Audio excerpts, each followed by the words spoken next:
প্রিয় ছাত্রছাত্রীরা, প্রত্যেককেই আমাদের অ্যাম্বিশন ভাইবসের সম্পূর্ণ নতুন একটি আলোচনা পর্বে স্বাগত জানাচ্ছি।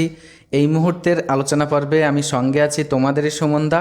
তো আজকের আলোচনা পর্বে আমরা যে টপিকটাকে কেন্দ্র করে এগিয়ে যাব তা হচ্ছে WBCHSE অর্থাৎ West Bengal Council of Higher Secondary এডুকেশনের অধীনে তোমরা যারা এবছর বিশেষত ক্লাস 12-এর সেমিস্টার 4 পরীক্ষা দিয়ে এসেছো ইতিমধ্যেই, তো তোমরা কিন্তু প্রায়শই আমাদের কাছে একটা বিষয়কে কেন্দ্র করে কোয়েরি সেন্ড করছো যে কোন মাস নাগাদ তোমাদের রেজাল্ট পাবলিশড হতে পারে। রিসেন্টলি আর কি কাউন্সিলের যে অফিসিয়াল ওয়েবসাইট সেখান থেকে কিন্তু আমরা রিসেন্ট একটি নোটিফিকেশান পেয়েছি। তো সেই নোটিফিকেশানটাকেই আজকে সামনে রেখে কিন্তু অ্যানালিসিস করব এবং সেখানে কিন্তু আমরা স্পষ্ট একটি সিদ্ধান্তে পৌঁছাবো যে ভোটের আগে তোমাদের রেজাল্ট পাবলিশড হচ্ছে কি হচ্ছে না। তো যাই হোক, মূল আলোচনা পর্বে তোমাদেরকে নিয়ে যাওয়ার আগে বরাবরই যেটা বলা, যদি এরকম ধরনের এডুকেশন রিলেটেড বিশেষ করে তোমাদেরই কোয়েরিজের উপর ভিত্তি করে যদি সিম্পল এক্সপ্লেনেশন পাওয়ার প্রয়োজন মনে করো, তাহলে তোমরা কিন্তু আমাদের অ্যাম্বিশন ভাইবসকে অবশ্যই বেছে নিতে পারো। তো চলো আমাদের মূল আলোচনা পর্বে তোমাদেরকে আমরা নিয়ে আসি। তো প্রিয় ছাত্রছাত্রীরা, তোমরা কিন্তু এই মুহূর্তে অন স্ক্রিনে দেখতেই পাচ্ছ West Bengal Council of Higher Secondary Education notification number দেখো এই, এবং পাবলিশড হয়েছে 23/3/2026 এই তারিখে।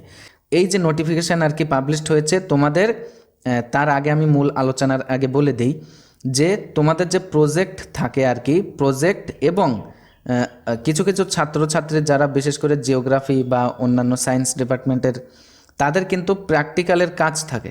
তো এই যে প্র্যাকটিক্যাল বলো বা তোমাদের প্রজেক্ট বলো, তো এই যে এখানে প্রিভিয়াস নোটিফিকেশান একটি নাম্বার দেওয়া হয়েছে, পাবলিশিং ডেট দেখো 13/1/2026।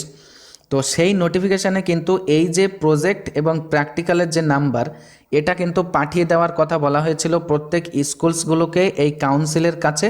কোন তারিখের মধ্যে? এখানে দেখো যে নোটিফিকেশান পাবলিশড হয়েছে এই যে রিসেন্ট, এই যে 23/3/2026 এই তারিখের মধ্যেই কিন্তু। বিষয়টি হচ্ছে, তোমরা আশা করি প্রত্যেকেই এটা আর কি জেনে রেখেছো বা জানো যে আগের যিনি প্রেসিডেন্ট ছিলেন, তো সেই প্রেসিডেন্ট পরিবর্তিত হয়ে নতুন কিন্তু একটা প্রেসিডেন্ট আর কি কাউন্সিলে নিযুক্ত হয়েছেন। উনি কে? ডক্টর পার্থ কর্মকার। এই ডক্টর পার্থ কর্মকার নবনিযুক্ত প্রেসিডেন্ট বা সভাপতির দ্বারা এই বিজ্ঞপ্তি প্রকাশিত হয়েছে যে তোমাদের ওই যে প্র্যাকটিক্যাল এবং প্রজেক্টের নাম্বারগুলো স্কুলসগুলো পাঠিয়ে দিতে পারে, তার ডেটটা কিন্তু আরও এক্সটেন্ড করা হয়েছে, অর্থাৎ বাড়িয়ে দেওয়া হয়েছে।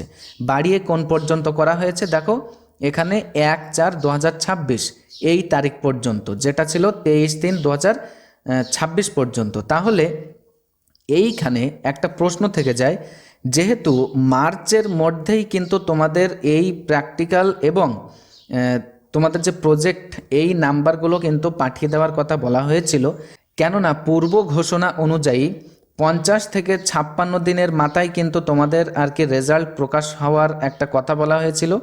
তার জন্য কিন্তু প্রচণ্ড আর কি তোড়জোড় চলছিল। তবে এই রিসেন্ট নোটিফিকেশানের দ্বারা আমরা যেটা আর কি বুঝছি বা দেখলাম এখানে, যে মার্কসগুলো পাঠাতে আরও কিন্তু এপ্রিল আর কি হয়ে যাচ্ছে, মানে সময়টা এক্সটেন্ড করে বাড়িয়ে কিন্তু এপ্রিল মাস পড়ে যাচ্ছে।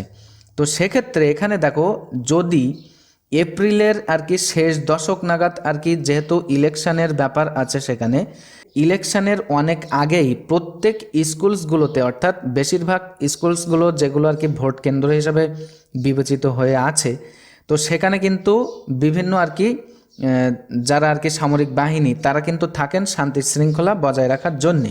এখানে একটা জিনিস দেখো মানে অস্পষ্ট থেকেই যাচ্ছে, তাহলে কি আর কি এপ্রিলের শেষ দশকের আগে, অর্থাৎ ভোটের আগে কি তোমাদের রেজাল্ট প্রকাশ হতে পারে?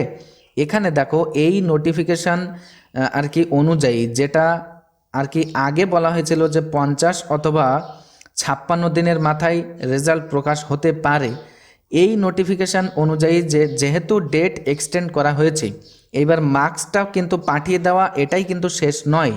সেখানে আরও কিন্তু কাজ থেকে যায়, যে কাজগুলো হতে আমরা এটা সিদ্ধান্ত নিতে পারি যে আরও হয়তো কাউন্সিলের সময় লেগে যেতে পারে। তো বিষয়টি হচ্ছে, এখান থেকে একটা কিন্তু স্পষ্ট যে তোমাদের রেজাল্ট ভোটের পরেই হয়তো কিন্তু পাবলিশড হতে পারে। তার সম্ভাবনা কিন্তু 98%। ঠিক আছে, ভোটের আগে কিন্তু পাবলিশড হওয়ার সম্ভাবনা খুবই কম। তো অ্যাম্বিশন ভাইবসের তরফ থেকে তোমাদের প্রত্যেকের জন্যই কিন্তু শুভকামনা। আলটিমেটলি প্রত্যেকের সঙ্গেই ভালো কিছু হবে। প্রিয় ছাত্রছাত্রীরা, আশা করি তোমরা বুঝতে পারলে এতক্ষণে অন স্ক্রিনে আমরা যে অ্যানালিসিস তোমাদেরকে দেখালাম। তো এতক্ষণ সাথে থাকার জন্য প্রত্যেককে অসংখ্য ধন্যবাদ। দেখা হচ্ছে নেক্সট একটি আলোচনা পর্বে।